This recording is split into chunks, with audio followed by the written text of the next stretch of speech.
নমস্কার বন্ধুরা, Bhadreswar study centre চ্যানেলে তোমাদের স্বাগতম। তোমাদের জন্য দারুণ একটি সুখবর। Office of the district magistrate and collector, district magistrate of কালেক্টরের অফিসের তরফ থেকে নিয়োগ বিজ্ঞপ্তি প্রকাশিত হয়েছে, যেখানে জেলা ভিত্তিক সম্পূর্ণ নিয়োগটি করা হচ্ছে। জেলা ভিত্তিক কিন্তু নিয়োগটি করা হচ্ছে। Male candidate, female candidate, both ক্যান্ডিডেটদের জন্যই কিন্তু শূন্যপদ আছে, যেখানে তোমাদের 16,000 টাকা প্রতি মাসে বেতনে তোমাদের এই নিয়োগটি করা হচ্ছে। এখানে জব রিলেটেড যদি আমি ইনফরমেশান দিই, তো সম্পূর্ণ ক্লারিক্যাল টাইপ অফ জবের কিন্তু তোমাদের এখানে রিকোয়ারমেন্ট আছে। তো সম্পূর্ণ বিস্তারিত তথ্য তোমরা এই ভিডিওর মাধ্যমে জানতে পারবে। তার জন্য অবশ্যই ভিডিওটাকে কমপ্লিট দেখো, কারণ তোমরা জানো ভদ্রেশ্বর স্টাডি সেন্টার তোমাদের জন্য গুরুত্বপূর্ণ তথ্যর সাথে নতুন নতুন নোটিফিকেশান তোমাদের কাছে প্রেজেন্ট করে। তো তার জন্য অবশ্যই কিন্তু চ্যানেলটাকে তোমরা সাবস্ক্রাইব করে বেল আইকন অল করে রাখবে। তো চলো মূল ভিডিওতে চলে যাচ্ছি। তো বন্ধুরা, আমি স্লাইডটা ওপেন করে নিয়েছি। ভিডিওটা শুরু করার আগে অবশ্যই কিন্তু তোমরা এখানে দেখতে পাচ্ছ Malda division, Bardhaman division, Jalpaiguri division, Presidency division এবং মেদিনীপুর ডিভিশন, তার অন্তর্গত যে বিভিন্ন জেলা তোমরা দেখতে পাচ্ছ। তোমরা কোন জেলা থেকে আমার এই ভিডিও দেখছো তারা অবশ্যই কিন্তু তোমাদের জেলার নাম কমেন্টে টাইপ করবে। কেন বলছি, তার কারণ হচ্ছে তোমাদের জেলাতে যখনই কোনো নোটিফিকেশান প্রকাশিত হবে, সেটা গ্রুপ ডি হোক, গ্রুপ সি হোক বা ক্লার্ক হোক, যে কোনো বিজ্ঞপ্তি যখনই প্রকাশিত হবে অবশ্যই তোমাদের সবার আগে সেই ইনফরমেশান পৌঁছে দেবো। তার জন্য অবশ্যই তোমাদের ডিস্ট্রিক্টের নাম কমেন্ট বক্সে টাইপ করে লিখবে। তো চলো মূল ভিডিওতে চলে যাচ্ছি। তো এখানে দেখো তোমাদের যে নিয়োগটি করা হচ্ছে, সেই নিয়োগের জন্য তোমাদের আবেদন কবে থেকে শুরু হয়েছে? 19শে সেপ্টেম্বর থেকে তোমাদের আবেদন শুরু হয়েছে এবং আবেদনের তোমাদের লাস্ট ডেট হচ্ছে 22শে অক্টোবর 2024। আবেদন করতে গেলে সম্পূর্ণ তোমাদের অনলাইন মোডে আবেদন করতে হবে। এর জন্য অফিসিয়াল লিঙ্ক আমি ডেসক্রিপশানে দিয়ে দেবো, তোমরা সেখান থেকে ডাইরেক্ট ভিজিট করতে পারবে। পরবর্তী চলে যাচ্ছি। পরবর্তী হচ্ছে তোমাদের যে পোস্টে নিয়োগটি করা হচ্ছে সেটা হচ্ছে ডেটা এন্ট্রি অপারেটর। তো এই ডেটা এন্ট্রি অপারেটর একটা কিন্তু ক্লারিক্যাল টাইপেরই কিন্তু জব।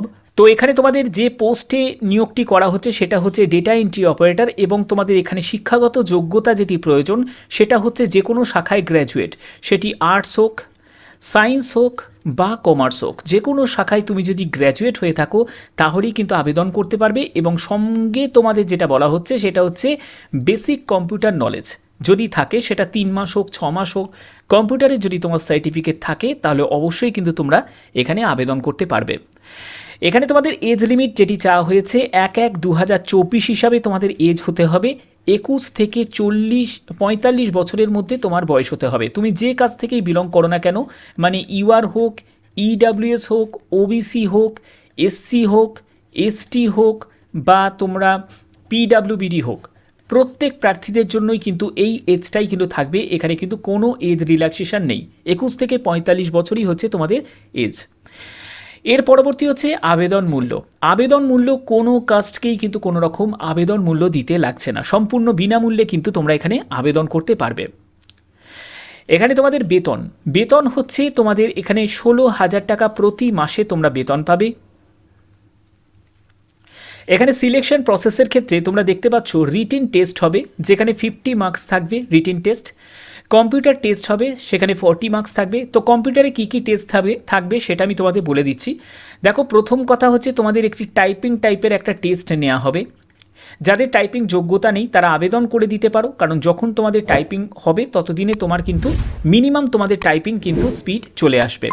তো টাইপিং তোমাদের একটা টেস্ট নেওয়া হবে। তারপরে তোমাদের বেসিক কম্পিউটার নলেজ তোমাদের চেক করা হবে, যেখানে এমএস ওয়ার্ডে হয়তো কিছু তোমাদের লিখতে বলবে, এরকম টাইপের তোমাদের কিছু দেবে। তারপরে এক্সেল থেকে কিছু তোমাদের থাকবে, সেরকম কিছু বেসিক কিছু নলেজ তোমাদের চেক করা হবে। এরপরে তোমাদের ইন্টারভিউ হবে, যেখানে তোমাদের 10 মার্কস থাকছে। টোটাল কিন্তু 100 মার্কসের ভিত্তিতে তোমাদের কিন্তু ফাইনাল যে মেরিট সেটা কিন্তু প্রিপেয়ার্ড হবে। ওকে, এখানে দেখো তোমাদের সিলেবাসটা কিন্তু জানানো হয়েছে ইংলিশ, অ্যারিথমেটিক, জিকে এবং কম্পিউটার নলেজ। এর ওপর কিন্তু সম্পূর্ণ তোমাদের রিটিন এক্সাম কিন্তু হবে। এখানে দেখো তোমাদের রিক্রুটমেন্ট পোর্ট, অর্থাৎ কোথায় তোমাদের এই নিয়োগটি করা হচ্ছে সেটা হচ্ছে বিএলআরওর তরফ থেকে এই নিয়োগটি করা হচ্ছে উত্তর দিনাজপুর। এখানেই কিন্তু পোস্টিং হবে এবং তোমাদের পোস্ট নেম এবং এখানে টোটাল ভ্যাকেন্সি হচ্ছে 12টি। আবেদন করতে গেলে সম্পূর্ণ অনলাইন মোডে আবেদন করতে হবে, ওয়েস্ট বেঙ্গল গভর্নমেন্ট জব। এখানে দেখো তোমাদের আবেদন করার জন্য অবশ্যই কিন্তু এই যে অফিসিয়াল ওয়েবসাইটটা আছে এখানে কিন্তু তোমরা ডাইরেক্ট ভিজিট করবে এখানে তোমাদের অ্যাপ্লাই অনলাইন বলে একটা অপশান পাবে, সেখানে তোমাদের কিন্তু সম্পূর্ণ যাবতীয় ইনফরমেশান দিয়ে কিন্তু আবেদন কমপ্লিট করতে হবে। তো এখানে তোমাদের upload scan copy of necessary document, যেখানে educational certificate, proof of residence এবং তোমাদের কম্পিউটার অ্যাপ্লিকেশন সার্টিফিকেট সেটা কিন্তু প্রয়োজন। তো এখানে আর পরবর্তী কি বলা হচ্ছে, review the application, ensure the all details আর কারেক্ট, কারণ পরবর্তী সময় কিন্তু তোমরা কোনো এডিট বা মডিফিকেশন করতে পারবে না, এর জন্য অবশ্যই কিন্তু তোমাদের কারেক্ট ইনফরমেশান দিয়ে কিন্তু আবেদন কমপ্লিট করতে হবে। ফিউচার রেফারেন্সের জন্য অবশ্যই কিন্তু তোমরা প্রিন্ট আউট করে রাখতে পারো অ্যাপ্লিকেশন ফর্মের। আবেদনের লাস্ট তারিখ হচ্ছে তোমাদের 22শে অক্টোবর 2024। ওকে, তো এই হচ্ছে তোমাদের সম্পূর্ণ ডিটেলস, যেগুলো তোমাদের স্টেপ বাই স্টেপ দেখিয়ে দিলাম। কম্পিউটার তোমাদের সার্টিফিকেট তোমাদের প্রয়োজন আছে এবং এডুকেশনাল সার্টিফিকেটও সেটাও কিন্তু তোমাদের লাগবে। প্রুফ অফ রেসিডেন্স হিসাবে তোমাদের কিন্তু রেসিডেন্সিয়াল সার্টিফিকেট সেটা কোথায় পাবে, তোমরা অবশ্যই কিন্তু তোমাদের যে লোকাল কাউন্সিলর আছে সেই কাউন্সিলরের সাথে তুমি কথা বলবে, তার কাছ থেকে তুমি পেয়ে যাবে, অথবা তোমাদের যদি তোমার পৌরসভা যে প্রধান আছে তার কাছ থেকে তুমি পেয়ে যাবে, অথবা তুমি পঞ্চায়েত প্রধান তার কাছ থেকে তুমি পেয়ে যাবে। এই সব জায়গা থেকে কিন্তু তোমরা এই রেসিডেন্সিয়াল প্রুফ কিন্তু পেয়ে যাবে। কারণ তোমাদের আর একটা কন্ডিশন যেটা আছে সেটা কিন্তু অবশ্যই তোমাদের উত্তর দিনাজপুর যে ডিস্ট্রিক্টে সেখানকার কিন্তু স্থায়ী বাসিন্দা হতে হবে। তার জন্য অবশ্যই কিন্তু তোমরা তোমাদের জেলার নাম কিন্তু অবশ্যই তোমরা কমেন্টে লিখবে, কারণ তোমাদের জেলাতেও যখনই কোনো নিয়োগ বিজ্ঞপ্তি প্রকাশিত হবে অবশ্যই আমার চ্যানেলের মাধ্যমে তোমরা সবার আগে সেই ইনফরমেশন পেয়ে যাবে। অফিসিয়াল নোটিশ তোমরা এখান থেকে ডাউনলোড করে নিতে পারবে এবং অ্যাপ্লাই করার জন্য যে অফিসিয়াল লিঙ্ক সেটাও কিন্তু তোমাদের আমি ডেসক্রিপশনে দিয়ে দেবো। তো আশা করি তোমাদের এই ভিডিওর মাধ্যমে সম্পূর্ণ ডিটেলস ইনফরমেশন তোমাদের প্রোভাইড করেছি। যারা যারা এখানে আবেদন করতে ইচ্ছুক তারা অবশ্যই কিন্তু নির্দিষ্ট সময়ের মধ্যে কিন্তু আবেদন করে দিও। এবং তোমরা কোন জেলা থেকে আমার এই ভিডিও দেখছো তোমাদের ডিস্ট্রিক্টের নাম অবশ্যই কিন্তু তোমরা কমেন্টে জানাবে, কারণ তোমাদের জেলাতেই যখনই কোনো গ্রুপ ডি হোক বা গ্রুপ সি হোক, যে কোনো বিজ্ঞপ্তি যখনই প্রকাশিত হবে সবার আগে তোমরা সেই নোটিফিকেশন পেয়ে যাবে। তার জন্য অবশ্যই কিন্তু তোমাদের জেলার নাম কমেন্টে জানাবে।